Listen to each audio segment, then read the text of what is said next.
Bueno, José Miguel, estamos aquí en este improbable podcast, Lista de Espera, que ha sobrevivido contra viento y marea, incluso a pesar de nosotros mismos. Y hoy en día queremos conversar de un tema muy interesante que tiene que ver con cuál es la situación actual de las vacunas en Chile. Sabemos que efectivamente la pandemia dejó muchas secuelas. Dejó secuelas de fallecidos, secuelas de personas hospitalizadas o que quedaron con consecuencias a largo plazo del COVID-19. Pero también un problema que ha habido a nivel mundial es el aumento de la desconfianza en la vacunación. Sabemos que esta desconfianza tiene muchos factores, como son el riesgo percibido de enfermarse, los riesgos o beneficios asociados a vacunarse. También existen factores culturales, como por ejemplo pertenencias a un grupo determinado religioso o social, factores que tienen que ver con la posibilidad de o no de acceder a la vacuna, es decir, qué tan difícil es para mí vacunarme, si tengo que pagar por una vacuna, si tengo que hacer un gran recorrido para llegar al lugar de vacunación. Es decir, los factores que determinan que una persona dude respecto a vacunarse son muchos, son muy amplios. Y justamente para conversar de este tema y de cuál es el futuro de la vacunación en Chile, hemos traído al doctor Jaime Cerda, que es pediatra, epidemiólogo, ex miembro del CABEI, que es el Consejo Asesor en Vacunas y Estrategias de Inmunización. Y la pregunta, y muy amplia con la cual me gustaría partir, es, Jaime, ¿existe efectivamente en Chile dudas o vacilación respecto a las vacunas? ¿Ha aumentado la dificultad para vacunarse? Y si es así, ¿qué estrategias o qué medidas deberíamos implementar para que vuelva esa confianza en las vacunas y podamos hacer que los éxitos del pasado también sean éxitos en el futuro en términos de vacunación? Eh, bueno, es bien interesante porque tal como dices tú, Juan Carlos, la desconfianza en la vacunación, si nosotros le queremos poner una palabra así muy académica, el término se llama reticencia a la vacunación.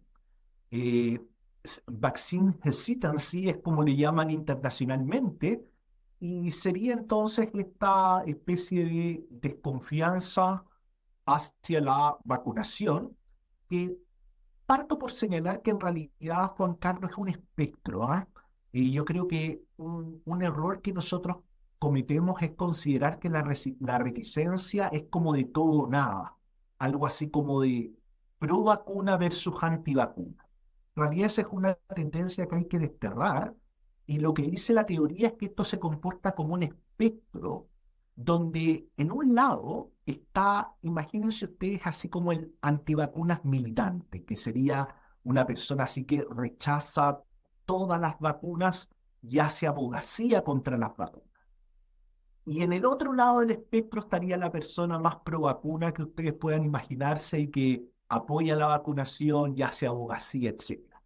Ahora, ¿qué es lo que hay entre medio? Entre medio está la gran mayoría de la gente que se consideran reticentes y que son personas que tienen dudas en general en términos de la efectividad, de la seguridad, eh, pero estas dudas pueden estar dudas que los lleva a no vacunar o a retrasarse en vacunar.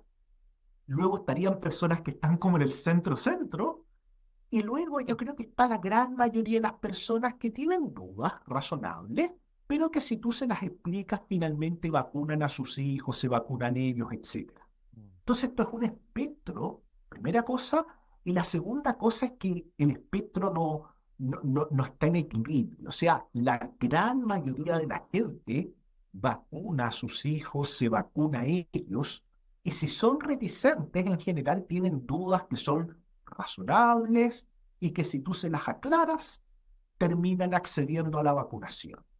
Entonces, la persona antivacuna o fuertemente reticente a la vacunación es bastante poco frecuente, afortunadamente. Digamos eso como para, por decirlo así, para tener una idea un poquitito más, como más objetiva de lo que sería el estado actual de la reticencia a la vacunación. Mm. Ahora, mediciones propiamente tal de reticencia no hay.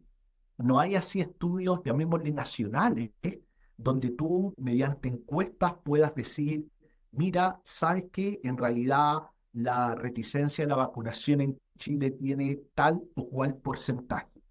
Partamos de esa base, actuamos un poquitito a ciegas y nos llevamos una impresión de, bueno, cómo son las redes sociales, etc. Pero para ser súper honestos con ustedes, estoy buscando acá exactamente el dato, en realidad hay una medición que se hace por una institución que se llama Vaccine Confidence Project. Este es un proyecto internacional que mide la reticencia en todos los países de manera indirecta, basándose en distintos estudios, y que para 2023 tiene estas cifras para Chile, se las leo. Son 4 preguntas y lo que yo les voy a comentar es el porcentaje de personas que dicen estar de acuerdo. Y si tú les dices, para Chile, ¿las vacunas son importantes para los niños? 75% de la gente dice de acuerdo. Luego, ¿las vacunas son seguras? 69%. ¿Las vacunas son efectivas? 73%. ¿Las vacunas son compatibles con mis creencias? 54%. Mira. Esa es la única medición medianamente objetiva que tengo. Sí, profesor Juan Carlos, quería justamente en base a eso hacer una consulta. Efectivamente, en toda esta crisis del COVID nos pasó que incluso la PAO, la Organización Panamericana de Salud, iba a financiar un estudio justamente para tener más información sobre los reticentes y sobre las razones de esas reticencias, que no son lo mismo. Y en esto quiero aquí traer a colación otro de las probablemente, aparte de la epidemiología, ¿no es cierto? El profesor Cerro también es amante de la historia de la medicina. Estoy contando aquí, no sé si infidencia, pero sí cosas, digamos, más del currículum y personales del profesor. Y en base a esta de la epidemiología y a la historia de la medicina, si nos puede poner un poco el contexto, nuestro país, la historia de las vacunas, porque probablemente hay algo que hay gente que nos escucha que probablemente no tiene tanta claridad como quizás lo tenemos nosotros, o se supone que lo tenemos, ¿no es cierto?, sobre esta fuerte arraigambre que tenía nuestro país en la historia de las vacunas, nuestro país como un polo de puntal, ¿no es cierto?, de programas de vacunación, y cuál fue la relación de eso con justamente algo que a toda la gente le viene a la memoria, que tiene que ver con la vacunación del COVID, que tiene sus lados buenos, ¿no es cierto?, pero también tiene sus lados malos, porque probablemente la reticencia en algunas personas lo aumentó. Si nos puede poner un poco el contexto de eso, Sí. profesor. Mira, bueno, la historia de la vacunación en el mundo es fascinante. Es un capítulo que realmente a los auditores, si quieren profundizar en una historia entretenida, linda, digo linda porque tiene un presente bastante feliz en la historia de la vacunación. Eh, yo estoy bastante sesgado, pero yo tengo la sensación de que probablemente la historia de la humanidad tiene un antes y un después en términos del advenimiento no de vacunas.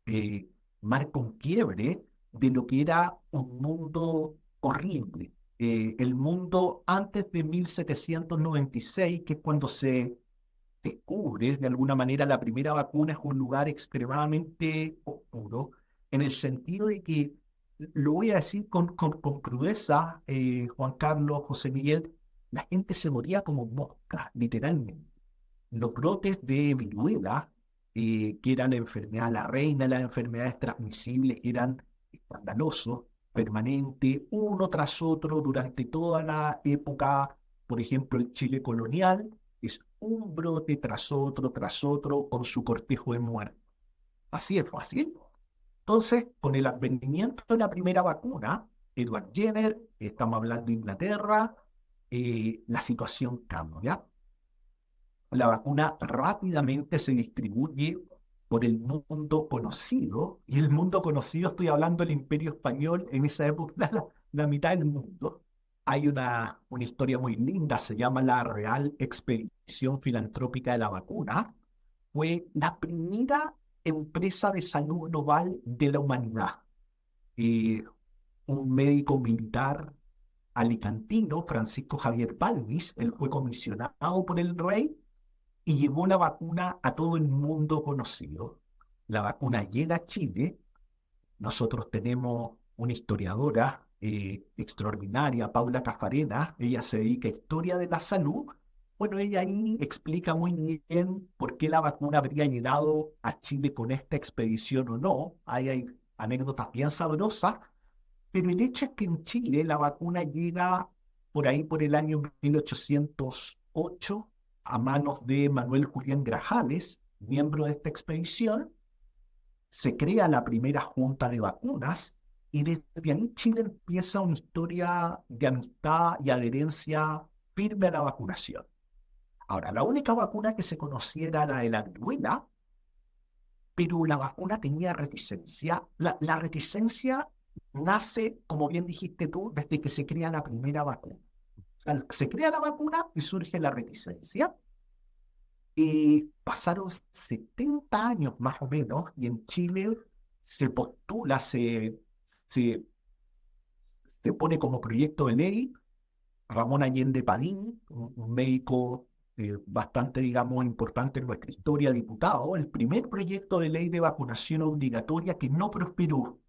Curiosamente, fue rechazado porque atentaba contra las libertades individuales. Entonces, alguna similitud con el presente.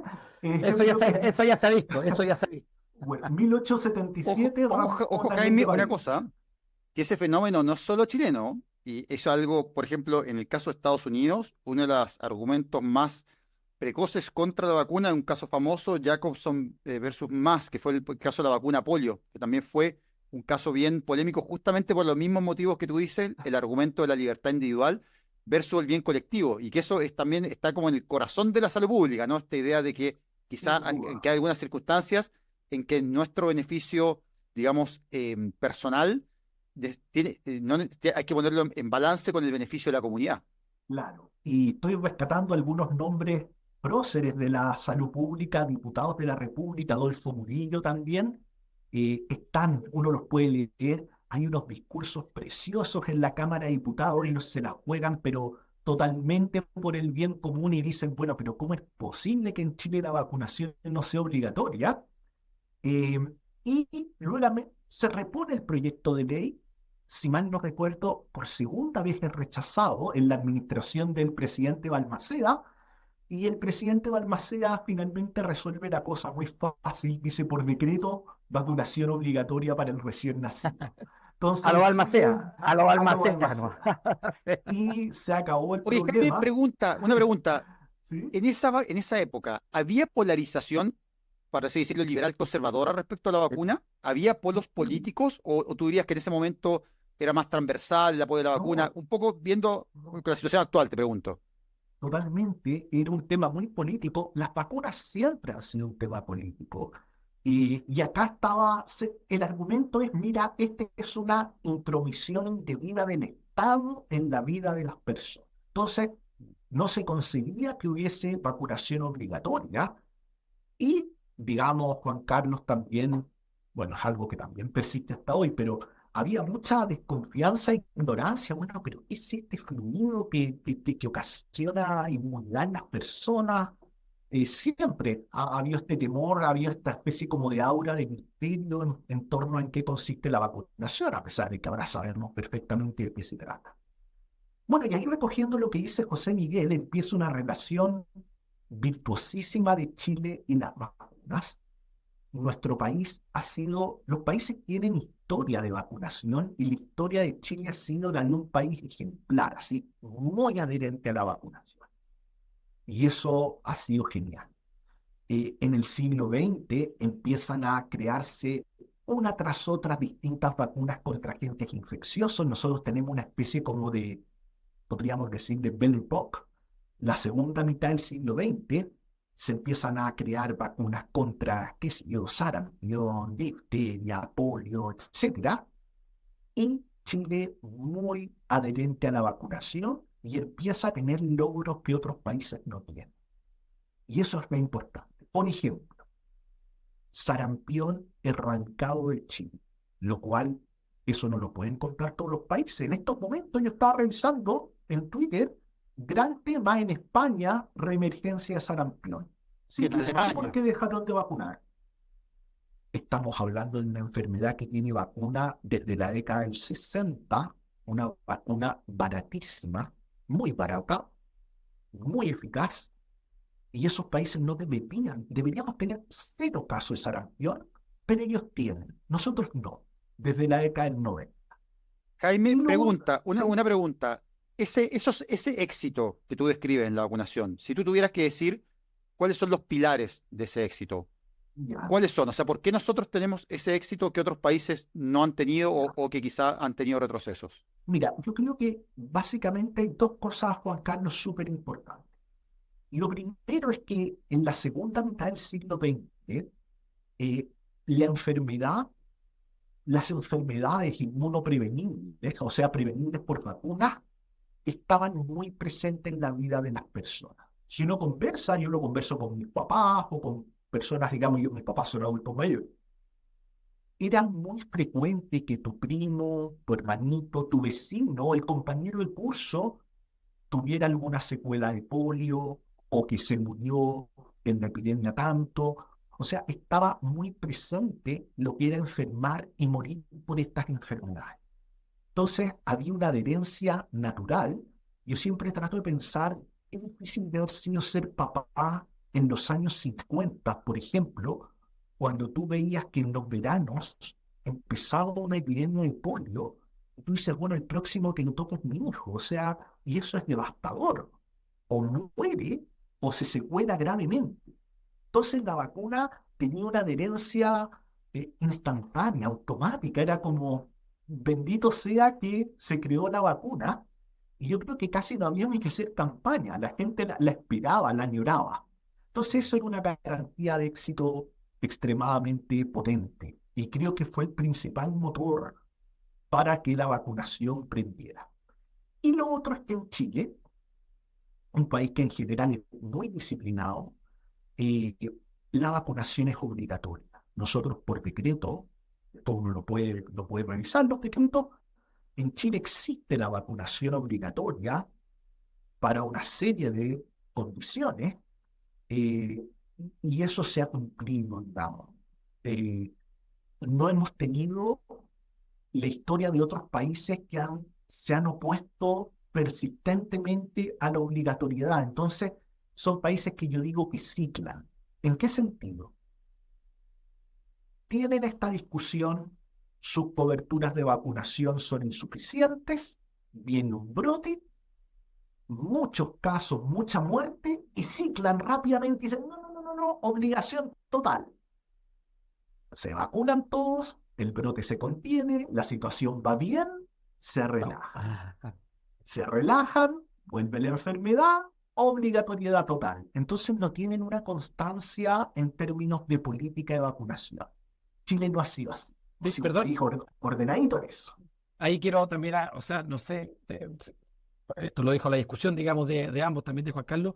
Creo que sobre todo en la segunda mitad del siglo XX, e incluso hacia finales del siglo XX, nuestra red de cobertura de atención primaria, que creo que también ahí juega un rol preponderante en estos éxitos. Si uno ve las campañas de inicio y de refuerzo de rubiola, de sarampión, a finales de los 90, muchas de esas campañas, el éxito se debe justamente a esta extensa red de, ¿no es cierto?, de consultorios que nacieron con el Servicio Nacional de Salud o que por lo menos se adscribieron, ¿no es cierto?, al Servicio Nacional de Salud y que luego se fueron, ¿no es cierto?, multiplicando en el país. Creo que eso también es una... Totalmente, José Miguel. Recordemos, en el año 1952 se crea nuestro Servicio Nacional de Salud, el segundo después del Reino Unido, y el énfasis, nuestros fundadores fueron súper claros. Ellos dijeron, la tarea número 1 es la mamá y el hijo. O sea, nosotros teníamos una situación desastrosa en términos de mortalidad infantil, etcétera. Se ponen todos los esfuerzos ahí, se crea una organización territorial eh, que termina en la última posta rural, y nuestro país ha tenido la capacidad entonces de llevarle la vacuna, hace un ciclo perfecto, desde que la compra, la distribuye, la administra, hasta el último rincón del país. Entonces, creo que hay que sumarle eso, José Miguel, porque las ganas en esto no bastan. Pues necesitas, obviamente, un sustento Mm. organizacional en el Mm. contexto, y esto es otra cosa importante, yo a los auditores y siempre se los digo a mis alumnos, en el contexto de un programa que siempre ha tenido esta premisa, que es importantísima, el Programa Nacional de Inmunización. Vacunas efectivas, seguras y gratuitas. Esas tres premisas han sido una constante en nuestro programa, y eso le han dado un exitazo. Un exitazo, y yo digo exitazo porque lo pueden refrendar por estadísticas sanitarias, lo que ha sido nuestra historia en términos de enfermedades una vez que se han incorporado estas vacunas. Entonces esa combinación ha hecho que el país haya funcionado muy bien. Quizá hay un problema que quizás de cierta forma lo planteaste, que por un lado la vacunación, así como la salud pública en general, suele ser víctima de su éxito. Es decir, cuando las cosas se hacen bien, una enfermedad se desaparece o desaparece, se logra un gran control y las personas dicen, oh, esta enfermedad no está, no existe, entonces ¿para qué me voy a vacunar? Y ahí comienzan nuevamente, obviamente, los desafíos que son cómo hacer para que las personas se sigan vacunando para un enemigo invisible, es decir, cómo hay algo que no ven, pero para lo cual efectivamente tienen que poder seguir percibiendo digamos, la necesidad de vacunarse. Entonces, la pregunta que te quisiera hacer ahí respecto, ¿cuáles son los desafíos que ves para el sistema de vacunación en Chile ahora, en los próximos, ahora y en los años que vienen? Por ejemplo, ha habido todo un debate respecto a la vacunación para la influenza, pero sin embargo, también hemos tenido éxitos recientes, como por ejemplo la inmunización para el virus incisional. Entonces, ¿qué perspectivas ves tú en el futuro? Sí, mira, la situación, Juan Carlos, José Miguel, se ha ido complejizando. Eh, la crisis de confianza que existe a todo nivel y en todos los países ha afectado a las vacunas.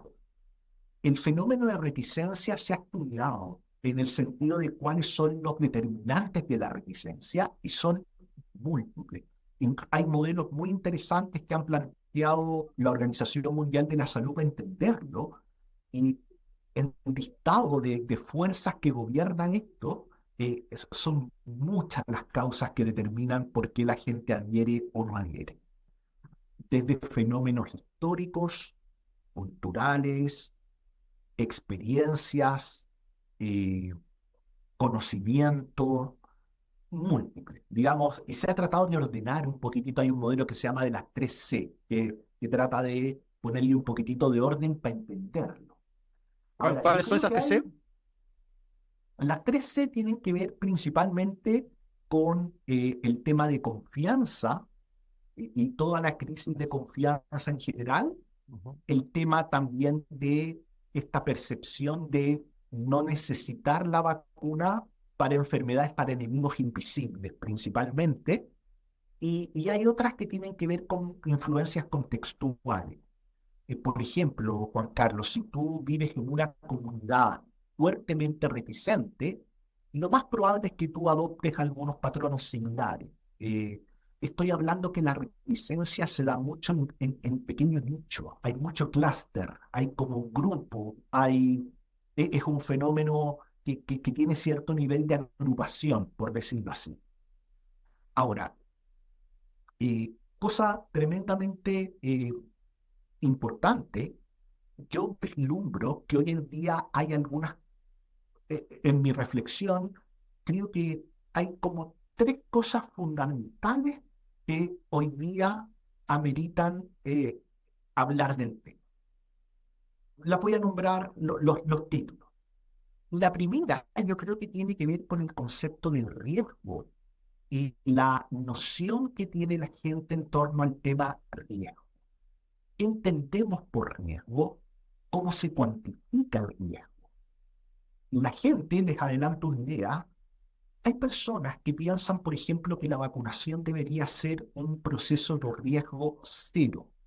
Y eso no existe, no existe para ningún medicamento, para ningún alimento, para nada. Todo tiene riesgo de una reacción adversa. El tema es que las reacciones adversas severas son tan infrecuentes que cuando tú pones en la balanza ese riesgo versus el beneficio de vacunarse, obviamente la balanza se inclina hacia la vacunación. Pero voy a hacer un mea culpa. Nosotros no hemos sabido clarificar esta ecuación del riesgo entre la gente. Y Perdón, la red claro, es un concepto no fácil de entender, y esto lo digo no es como, como proveedor de salud, digamos, y también a la vez, digamos, como intentar explicar. No es fácil poder entender, o sea, explicar, digamos, a una persona el concepto de riesgo. y su cuantificación, José Miguel, Claro. en esto yo pongo siempre el siguiente ejemplo. Cuando tú viajas al extranjero, eh, la gente te dice, por ejemplo, oye, que tengas un buen viaje, que el avión ande súper bien, que no te pase nada. Y yo digo, ¿sabes que es mucho más peligroso el trayecto en auto al aeropuerto que el viaje en avión? Es mucho más probable que te pase algo ahí. Pero te fijas que hay una especie Sí. de mito en torno a nosotros. Entonces, ese es un primer tema que bien interesante conversar. El segundo tema tiene que ver con la evidencia, la eminencia con M y la jerarquía de la evidencia. Yo creo que acá se produce una especie, por desconocimiento de la gente, que no tiene tan bien por qué saberlo, pero hay mucho diálogo de sordo cuando tú conversas con la gente, sobre todo con quienes son antivacunas o muy militantes, y, y, y no estamos en sintonía en términos de qué vamos a considerar como la mejor evidencia disponible. Nosotros que trabajamos en un ámbito académico, etcétera, tenemos súper clara la jerarquía de la evidencia según diseños de investigación, etcétera. Pero para muchas personas el hecho de que algo esté publicado ya quiere como poder por sí mismo. Entonces es difícil explicarle a alguien, mira, yo te estoy argumentando en base a una revisión sistemática de la literatura versus una serie de casos que en términos de jerarquía de la evidencia son muy distintas. Ahí tenemos algo que corregir. Y lo tercero que yo he identificado fuertemente, pero esto ya no tiene que ver con la reticencia, tiene que ver con personas ya antivacunas o muy fuertemente reticentes, y me he dado cuenta que esto ha sido estudiado en otros países, hay un perfil que se está haciendo cada vez más frecuente. Son personas con ideas políticas muy extremas, que en sus perfiles de redes sociales se identifican mucho con la idea libertaria, ojo, no liberal, libertaria, Eso y deben ser amigos de José Miguel. Sí. eh, muy antiglobalización, de modo que ellos ven a la Organización Mundial de la Salud como un enemigo, literalmente, y a la vacunación como una especie de confabulación contra su libertad. Entonces, ese perfil se está haciendo cada vez más frecuente entre personas fuertemente reticentes a la vacunación, que te dicen, mira, Agenda 2030, Organización Mundial de la Salud, globalización, después estoy poniendo en la juguera cuarentena, aislamiento, pase de movilidad, vacuna obligatoria. Eso para mí es horrible, prohibido, Claro, un atentado. claro, No que son las solo grandes herramientas, perdón, que son las grandes herramientas de la salud pública, las herramientas históricas. Para nuestros auditores, a mí me encanta poner esto en contexto. Las herramientas de aislamiento, de cuarentena, de manejo de controles, de seguimiento de casos, no nacieron con el COVID, digamos. no, para De, nada. no, por eso, pero es que muchas veces nos pasa esto, que dicen, no, mira, los globalistas de la Organización Mundial de la Salud vienen y nos vienen a controlar con esto. O sea, si uno ve la historia, ¿no es cierto?, desde la erradicación, ¿no es cierto?, del mosquito en Arica, cuando tuvimos los últimos brotes de fiebre amarilla, ¿no es cierto?, o vemos, digamos, otros manejos a nivel latinoamericano, a nivel mundial, en realidad son las herramientas históricas que utiliza la salud pública, ¿no es cierto?, para combatir los brotes infecciosos. Pero que yo siempre lo dije, digamos, y lo sigo señalando, que lamentablemente nos encontramos con una situación que quizás es similar al pasado, pero que hoy día ha tenido otros ribetes. Hay que recordarse, y me acordaba, digamos, recién lo que nombraba el profesor, que el primer gobierno de Trump, que, digamos, tiene algunos, o parte de su gobierno, ¿no es cierto?, era bastante numeroso en estas características que nombraba el profesor Cerda, cortó el financiamiento de Estados Unidos para la Organización Mundial de Salud, digamos. ¿Ah? Así es. Todos los países comprometen una cantidad de dinero para que funcione este organismo, ¿no es cierto? Y eso se cortó y se revirtió solamente cuando asumió el presidente Biden. Pero efectivamente eso muestra, ¿no es cierto?, lo que nos está señalando. Una de las preguntas que te quería hacer respecto a la vacunación es cómo ves tú el rol de, uno, el tema de las redes sociales, porque en algunos aspectos uno dice, mira, ¿sabes qué? Esto pudiera ser muy positivo, hay mayor comunicación, más herramientas para poder comunicarse, pero en otros aspectos uno ve que pueden amplificar ciertos elementos negativos o pueden generar, incluso, bueno, lo que hemos hablado otras veces, las fake news.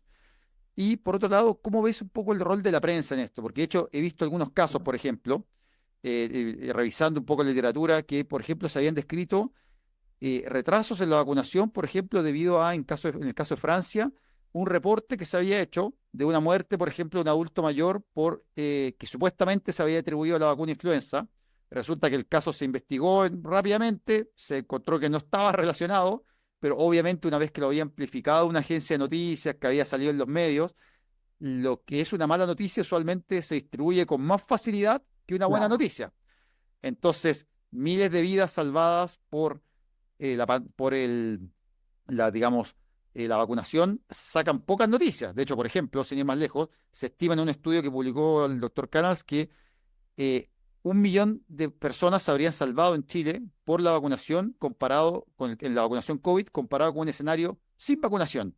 Sin Eso vacuna. no salió en muchos medios, que digamos, versus Claro. un caso Ah, de alguien que tuvo una reacción y era una explosión. Entonces, esta relación, redes sí. sociales, medios, ¿cómo la ves? ¿A favor, en contra de las vacunas? ¿Qué deberíamos hacer en esa línea?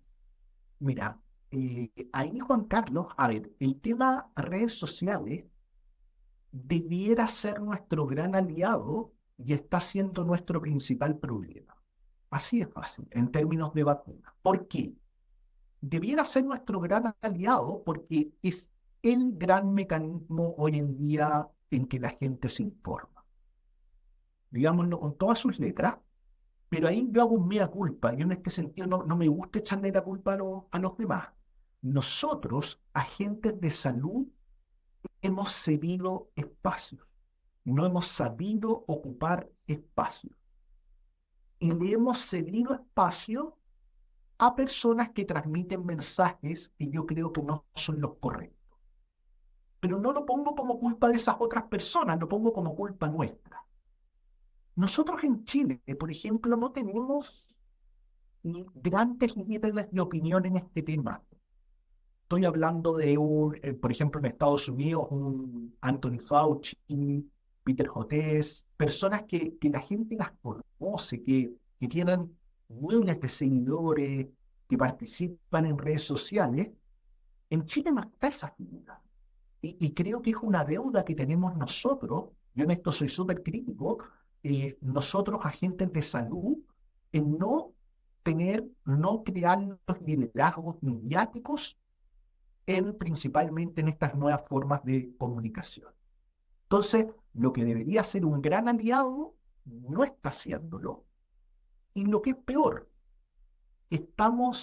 como la gente se informa a través de redes sociales, se produce este fenómeno que yo les comentaba al principio. La gente piensa que las posturas, por ejemplo, están en equilibrio, antivacuna y pro vacuna. Eso no es así.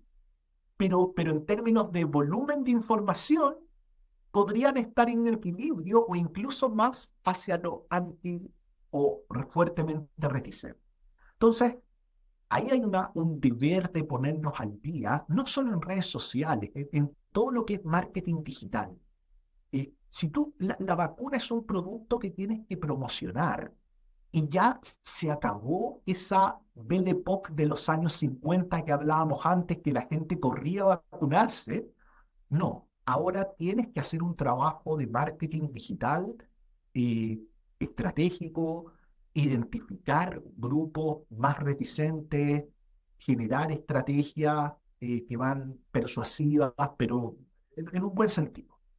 Ahora, el rol de la prensa en esto también deja mucho que desear.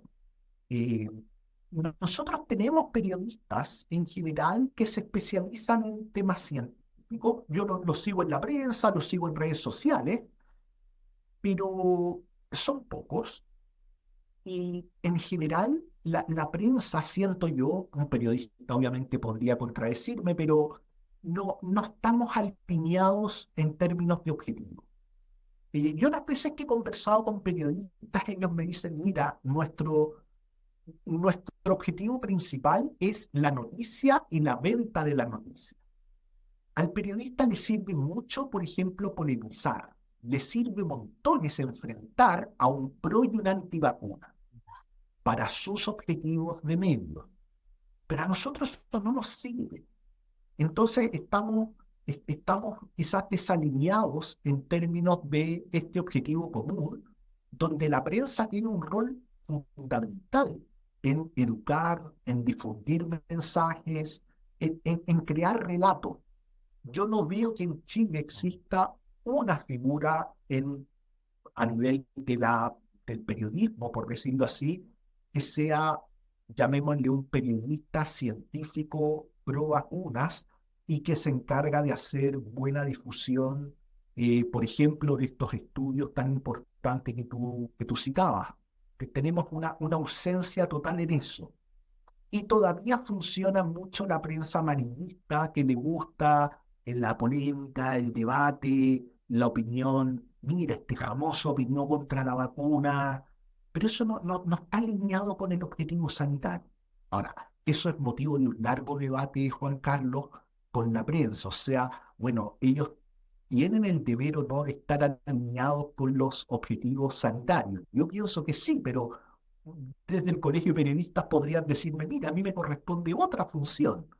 Pero por Dios que sería útil para nosotros tener eh, un par de periodistas muy bien formados en temas científicos, específicamente vacunas, y que nos ayudaran en poner estos temas con seriedad en distintos medios. Pero no Claro, existe en Chile, no hay. claro. Ahí el problema, Juan Carlos, profesor, es que efectivamente que se da como en base a, se cree que un periodista, esto es una opinión totalmente personal, por favor, ni siquiera de este podcast. Claro, que un periodismo objetivo, ¿no es cierto?, va a mostrar todas las miradas, ¿no es cierto? Pero en vacunas, una mirada, por decirlo de alguna forma, antivacunas no es equiparable, digamos, no es equiparable ni en evidencia, ni en resultados, ni entonces, efectivamente, poner dos opiniones, que lo decía hace reciencito el profesor, nosotros poner dos opiniones al mismo nivel, se cree que el resultado, ¿no es cierto?, es que justamente esas dos opiniones son igual de válidas en una discusión que lamentablemente no es así. Yo creo que justamente ahí va una mala interpretación de lo que es el rol de la prensa, por lo menos en este tema. Estamos hablando específicamente de este tema. Yo creo que, y esto dando una opinión también personal, creo que el mundo se ha complejizado, ¿no es cierto? Lo decíamos fuera de cámara recién, nuestro país, cuando era un país pobre, pero más simple, ¿no es cierto? Hoy es un país más rico, pero más complejo. Las herramientas que tenían las autoridades de la época, del año 90, lo conversamos recién de la campaña contra el cólera, era la televisión y la radio. Y había tres canales, digamos. Incluso en algunas ciudades menos canales todavía, y por lo tanto tú tenías que hacer propaganda por tres canales y por algunas radios, y tú tenías cubierto probablemente a nivel comunicacional gran parte de la población. Creo que nos hemos ido quedando, y esto lo digo como sector salud, aquí concuerdo con el profesor, porque no hemos sido capaces de agarrar esas herramientas en base a los desafíos que tenemos hoy día. por diversas razones, digamos, por la complejización del mundo, etcétera, pero efectivamente antes nuestro país era más simple, más pobre, pero más simple, pero también se ha ido complejizando y por lo tanto las respuestas también tienen que ser más complejas.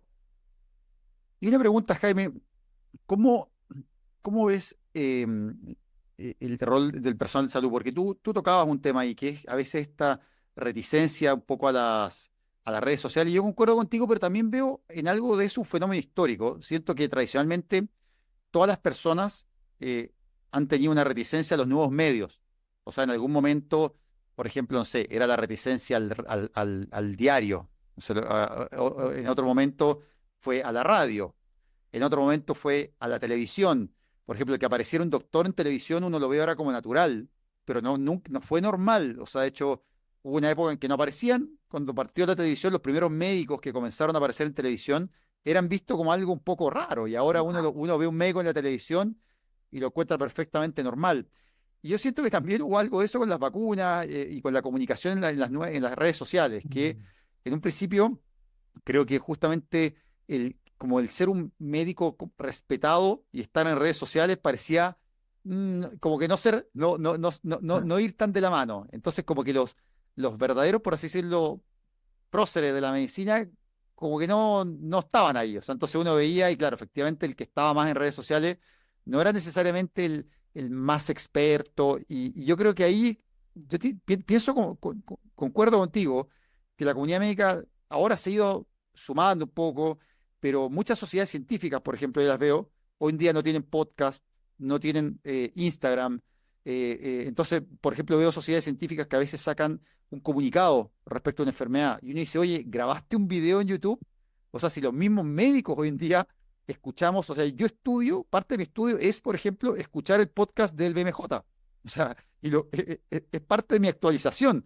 Entonces uno dice, bueno, uno de repente se da cuenta que hay sociedades como que no se han subido al carro y que siguen creyendo que en verdad, digamos, llegan a las personas con un comunicado o con la página web o con publicar un inserto en el diario y no está ahí. ¿Tú crees que hay un cambio en eso o que seguimos, o que la comunidad científica no ha tomado en cuenta eso?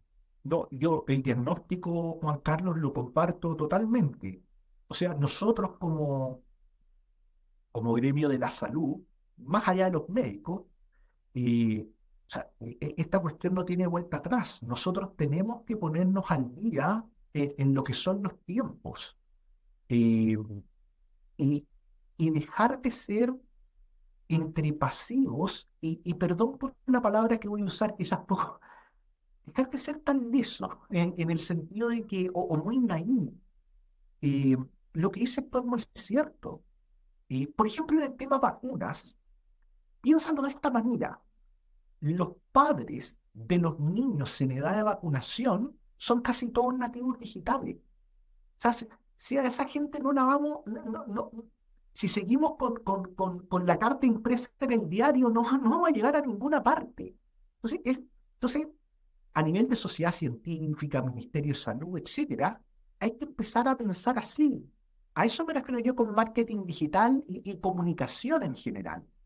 No solamente en mensajes, sino que, bueno, pero ¿quién me está escuchando? ¿Cómo me está escuchando? Etcétera.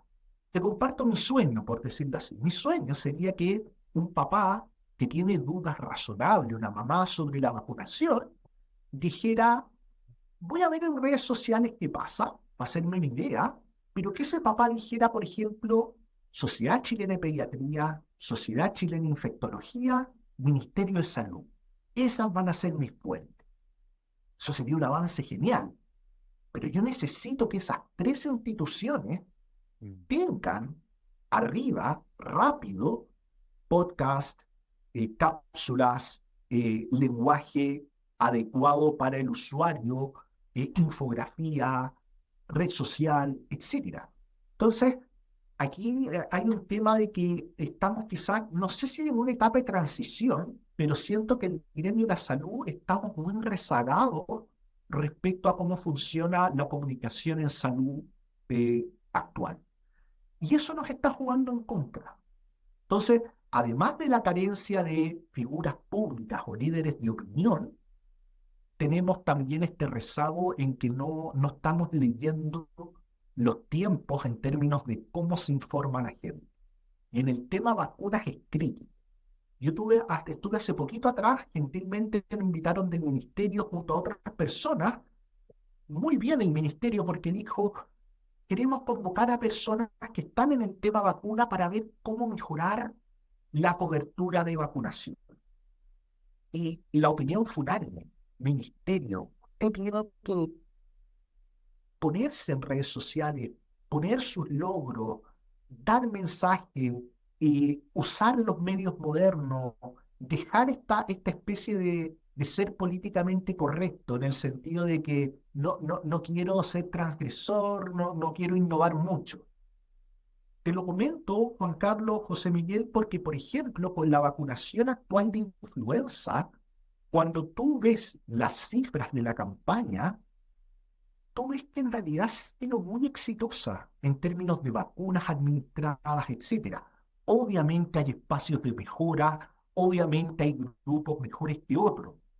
Nosotros le decíamos a la autoridad sanitaria, usted tiene que poner esto en conocimiento de la gente. Nirsevimab, por ejemplo, esta, llamémosle vacuna contra el virus respiratorio sincicial, es un ejemplo potentísimo de lo que el Estado de Chile hace por la gente que vive en el país, por el recién nacido principalmente. La campaña ha sido extremadamente exitosa, coberturas altísimas, y yo tengo la fe, cruzo mis dedos, y creo que va a ser así, que nosotros cuando se haga el análisis vamos a ver que el número de fallecidos, hospitalizados, con sincicial grave va a ser mucho menor este año. Bueno, eso lo tienes que comunicar, Pero eso lo tienes que poner en el tapete. ¿Fueron exageradas las críticas a la subsecretaria, tú crees, por la vacunación de influenza este año? Yo creo que sí. Yo lo conversé en el ministerio. Mira, a mí lo digo con total tranquilidad, Juan Carlos, José Miguel. El tema político no me mueve para nada. A mí lo que me mueve es la salud pública. Y yo siento que cuando tú ves que una campaña, entre comillas, no anda bien, cosa que no me parece que es el diagnóstico correcto, pero si así fuera, lo que tienes que hacer es alinearte con el Estado de Chile, ni siquiera con el gobierno, con el Estado, y poner todo lo que puedas hacer para que la cosa funcione. Pero hemos visto la pelea política chica, el rédito, la cuña. En Chile tenemos esa cosa de que hacer caer un subsecretario, un ministro, es como una victoria. Y la salud pública no está para eso, no admite eso. La necesidad, tenemos un invierno crudo, tenemos circulación viral, no puedes darte el lujo de distraer esfuerzo, energía en eso. Entonces, mi sensación es que mucha crítica ha tenido poco fundamento. Y la crítica política que se hace, yo entiendo el juego político de que cuando yo fui autoridad me criticaste mucho, ahora te critico yo, pero en salud pública eso a nosotros no nos sirve, eso no. Quizás pues, hazlo con otro tema, pero bueno, hay que aceptarlo, lamentablemente es así, pero quienes estamos desde la academia por lo menos, o desde las sociedades científicas, tenemos el deber de ser fieles a la verdad y decir, mira, esta campaña ha funcionado bien, hay espacios de mejora, sin duda. Por ejemplo, el tema de la vacunación del adulto mayor.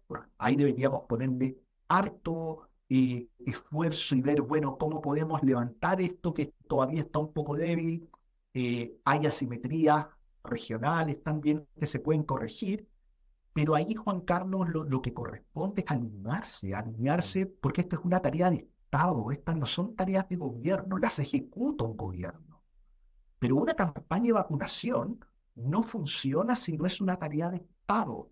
Si Jaime, tienes ¿no ha alineada la pasado, gente. no ha pasado quizá para ir terminando, que la vacunación está excesivamente politizada y quizá deberíamos salir de la política? O sea, en el sentido de que yo entiendo que antes había un debate quizá un poco más amplio, pero hoy en día siento que el debate ha sido muy pequeño en torno a la implementación, a cuántas vacunas, dónde, que ya no es simplemente el debate político grande que uno esperaría, ¿no? Mira, que estamos discutiendo respecto, no sé, al mandato de la vacuna o no en general, sino que acá ya aparece como prácticamente el político de turno dándole consejo al CABEI, al Consejo de Inmunizaciones, compuesto por puros especialistas en infectología, y resulta que de repente el alcalde, no sé qué, le está diciendo, mira, no, es que yo creo que esto debería hacerse así. Y le dice, no sé, ¿a Sí. dónde vamos a llegar? No, no, uno dice, Mira, entonces como que uno siente que quizá hay una intromisión excesiva del mundo político en algo que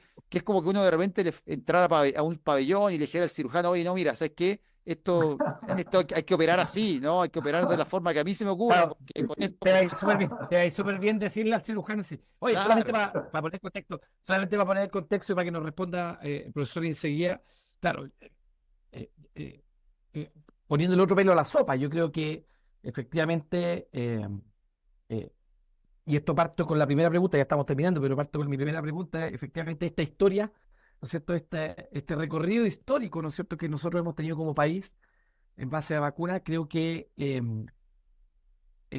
sirvió para que la campaña de vacunación del COVID del presidente Piñera, ¿no es cierto?, fuera exitosa, pero también tuvo este otro anverso que se entendió y ciertos dirigentes, incluso actuales, lo hicieron como una crítica política de ese momento, ¿no es cierto? Y ahora lo que pasa es que la respuesta a esa crítica política de ese momento está siendo igual. Y eso,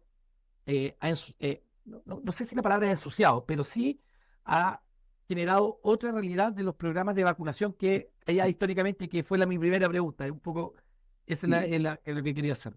mira, es una excelente pregunta. La respondo en dos partes. La primera, y rindo homenaje a mi querido profesor Jorge Jiménez de la Jara, profesor de pediatría, saludista, primer ministro de salud en Un, democracia, un grande entre los grandes. un grande entre los grandes. Profesor Jiménez a mí me explicó muchas veces hablando sobre este tema, decía, Jaime, la vacunación es política. Desde el día uno ha sido política. Yo creo que no podemos negar esa realidad. Sería tapar el sol con un dedo. Pues la vacunación puede hacer caer un ministerio, puede sacar un ministro, puede llevar a la gloria a un candidato. Es demasiado potente desde un punto de vista político. Y tenemos que hacernos cargo de eso. Ahora bien, ¿cuál es el tema? Ahora, específicamente 2024, la discusión en torno a la vacunación influenza COVID está fuertemente teñida por el tema pandemia. Todavía no nos logramos sacar de encima la impronta de la pandemia. Y, por ejemplo, una especie de... El fenómeno se habla mucho de fatiga pandémica. Hay personas que, por ejemplo, tienen muy buena actitud para vacunarse contra influenza y no tanto contra COVID. Se explica un poco por estas múltiples dosis de vacuna COVID que dejan un poco cansada a la gente a la hora de vacunarse. Y el tema vacuna COVID fue fuertemente político en un mundo entero. Sí. Entonces yo creo ahí, Juan Carlos, que no hemos logrado todavía destetarnos de la impronta. Esta es una secuela pandémica, digámoslo así. Y yo creo que es cosa de tiempo. A medida que se empiece a apagar el tema de la pandemia, el tema vacunas va a volver a ser un tema menos politizado. Nunca va a dejar de ser político, pero ya va a perder la contingencia política, ya va a dejar de ser el tema, perdón la palabra, de politiquería, de pelea chica, etc. Pero estamos viviendo coletazos de eso todavía, lamentablemente, eh, pero yo tengo fe. Han existido vacunas por 200 años, y siento y ya también tengo ganas de que el tema vuelva a discutirse en otros cánones, digamos, ya Oye, preocuparnos de los problemas de verdad, por decirlo así. cuando se le olvide al alcalde, cuando se le olvide al alcalde, al candidato, al diputado, ese que quiere cuña rápida, ahí yo creo que vamos a volver a nuestro cauce, ¿no es cierto? Y vamos a poder discutir cuál esfuerzo de vacuna, cuál estrategia va a ser mejor, qué vacuna es mejor, cuándo ponerla. Hay un montón, digamos, de temas que son mucho más entretenidos para los que nos gusta la salud pública. Absolutamente, pero la pandemia está demasiado fresca y el tema vacuna está demasiado todavía teñido por la pandemia. Y va a costar un poquitito quitarle esa impronta. Pero bueno, tenemos que Ahora, estar atentos y ver qué pasa. ahora también, solo para cerrar, creo que hay algo que está pasando también con las vacunas, que cada día salen no solo las enfermedades infecciosas, sino que ahora están ampliándose al cáncer. Se están como, yo creo que eso puede ser algo que ayuda a darle nueva actualidad a las vacunas, porque hoy en día las personas dicen, mira, ¿sabes qué? No veo tanto riesgo de una infección, pero sí veo que hay cáncer, y sé que es algo de lo que hablamos todo el tiempo. Y bueno, y ahora uno habla de cáncer, y bueno, tenemos la vacuna del papiloma, que previene un cáncer. Sí, Tenemos, por ejemplo, la vacuna de la hepatitis B, las vacunas que cuando ayuda a prevenir potencial cáncer al hígado. Y se están desarrollando también, en el fondo, que cada día más hemos ido descubriendo esta conexión entre ciertos virus, por ejemplo, o bacterias sí. con cáncer. Y creo que eso puede también darle un nuevo giro a las vacunas y darles como nueva actualidad respecto a lo que quizás las personas perciben más como una urgencia hoy, que obviamente dicen, mira, ¿sabes qué? Quizás no es la polio mi urgencia, pero digo sí, pero como que el cáncer está ahí, ¿no? No sé si tú crees Sí. que eso puede ayudar un poco quizá a darle una nueva actualidad al discurso en las vacunas o a darle un sentido nuevo de urgencia también. Sí, totalmente. Como dato, 2023, si mal no recuerdo, es el primer año que en Chile, como causa de muerte, fueron destronadas las cardiovasculares. El cáncer pasó a ser la primera causa de muerte en Chile. Entonces, lo que tú dices, Juan Carlos, adhiero totalmente. Esta vinculación, que no es nueva, pero quizás para la gente sí, entre infección, cáncer o vacuna, infección, cáncer, puede servir como una especie de revival, pero me permito usar este podcast para transmitir un mensaje re importante, y es que eh, aquí estás como el enemigo al acecho.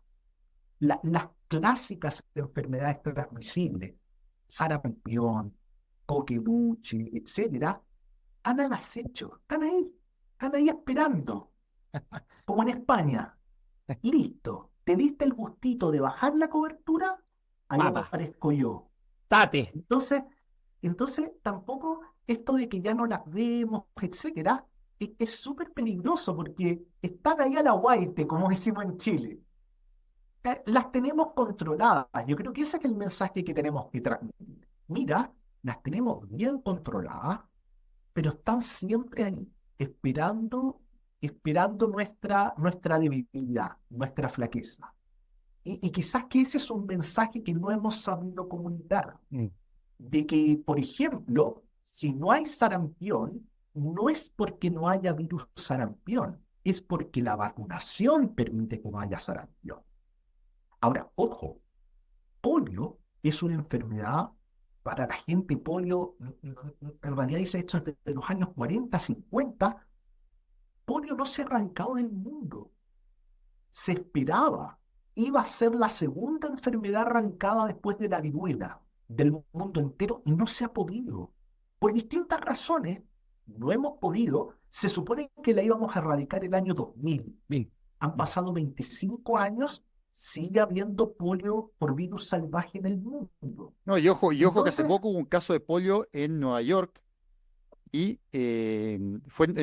hubo un caso y un caso se detectaron en el agua en Londres, han detectado circulación de virus polio, que es algo salvaje. también que obviamente no significa que haya contagios de polio, pero significa que eventualmente podría haberlo si nos descuidamos. Es que ese es el punto, de que hay un frágil, eh, hay una paz armada, no sé cómo decirle, hay un equilibrio débil que cuesta mantenerlo, cuesta, y que en realidad estamos jugando con fuego si nos farreamos la oportunidad. Sí. Ese es el mensaje, y es triste, pero lo que pasa en España tiene que ser tremendamente elocuente para nuestra ciudadanía en Chile. Mira, eso es lo que pasa finalmente cuando no vacunas. Si no es un riesgo teórico, es real.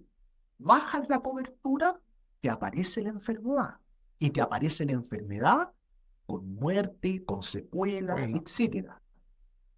Así de crudo, pero así es el mundo en que vivimos. José Miguel, bueno, hemos tenido un gran invitado, el doctor Jaime Cerda. No sé si tú tienes algunas palabras al cierre, José Miguel. Solamente te vamos a levantar el secreto bancario por andar ofreciendo vacunas contra el cáncer. Vamos a poner el ejemplo en este podcast. Defendemos tanto las vacunas, pero aquí nadie, digamos, que es algo que se nos quedó en el tintero quizás para la segunda conversación, que cuál es la influencia de la industria farmacéutica dentro de este tema, digamos, que creo que no es cero, ¿ah? Por decirlo de alguna forma. José Miguel, yo debía haber partido declarando que no tengo conflictos de interés en este tema, porque en redes sociales una de las formas de cancelar a cualquier vacuna es que te dicen tú estás vendido a la industria y ya declara, yo les digo, mira, yo vivo de mi modesto sueldo de profesor. Así que, Oye, no, eso muy, muy cierto. Quizá para decirlo muy importante, la vacunación depende en gran medida de funcionarios públicos, enfermeras, paramédicos que ganan su sueldo y ninguna comisión o algo adicional, digamos, por dar vacunas o algo por el estilo. Creo que en eso a veces hay como una cantidad de mentiras al respecto. Es más, quisiera decir, tú, Jaime, eres miembro del CABEI, el Consejo de Vacunas, que es un consejo ad honorem. O sea, es un consejo en donde, a pesar de todo el trabajo que hacen, no reciben ningún sueldo. Que, ojo, a mí ya me parece como extremadamente filantrópico, porque yo sería partidario de que al menos recibieran un sueldo, pero no reciben un sueldo, hacen un gran trabajo ad honorem, y yo en particular también, disclosure acá, no tengo ninguna relación con la industria farmacéutica. No sé yo. Yo levanto mi secreto bancario acá, así que no tengo... Juan Carlos, mi periodo de CABEI terminó y yo no postulé nuevamente porque uno acepta otros desafíos y también tienen que surgir, digamos, nuevas personas. Pero sí, como dices tú, es 100% deseo de servir a la patria y uno dice, bueno, voy a ponerme a disposición. Me tocó un CABEI especial, me tocó un CABEI en pandemia, jamás lo olvidé. Yo pensé que iba a ser un CABEI tranquilo, unos años, y tocó un CABEI extremadamente agitado, pero es una oportunidad maravillosa de servicio al país. Trabajamos y que no se pierda eso, ese trabajo ad honorem. Créeme que la retribución, la gratificación, llamémosle moral, es grandísima de sentir que estás, digamos, contribuyendo a la salud pública, así como lo hacen ustedes también a través de este podcast, etc. Perfecto. Bueno, finalmente recordarle a todos que este es un podcast pobre y honrado, que no recibe auspicios, puede abrir su cuenta, el secreto bancario. Este podcast no va a encontrar nada. Lo que a nosotros nos interesa es que puedan compartirlo, dar a conocer a los excelentes invitados que hemos traído y darnos un like, una recomendación en redes sociales, en Spotify, los que nos quieran recomendar algo, también en redes sociales, Juan Carlos Zaire en Twitter, @PájaroVere también en Twitter, así que también ahí nos pueden sugerir temas. Hay temas que han salido justamente de nuestros auditores, que nos han dicho, oye, hablen de eutanasia. Bueno, ahí está, hablamos la semana pasada de eutanasia. Hablen de vacunas, acá estamos hablando de vacunas con el mejor. Entonces, no duden en escribirnos y bueno, será hasta un próximo capítulo. Yo quiero agradecer al profesor, muchas gracias por venir. Yo también quiero hacer un disclosure, yo soy aquí un hincha de profesor Cerda. Lo único malo que tiene es que le gusta la Católica, creo que ahí se cae, pero bueno, no todo puede ser perfecto, así que muchas gracias. Gracias a ustedes, queridos colegas. Muchas gracias. Un abrazo, Jaime, cuídate. Vale. Chao, chao. Chao, Un chao. abrazo.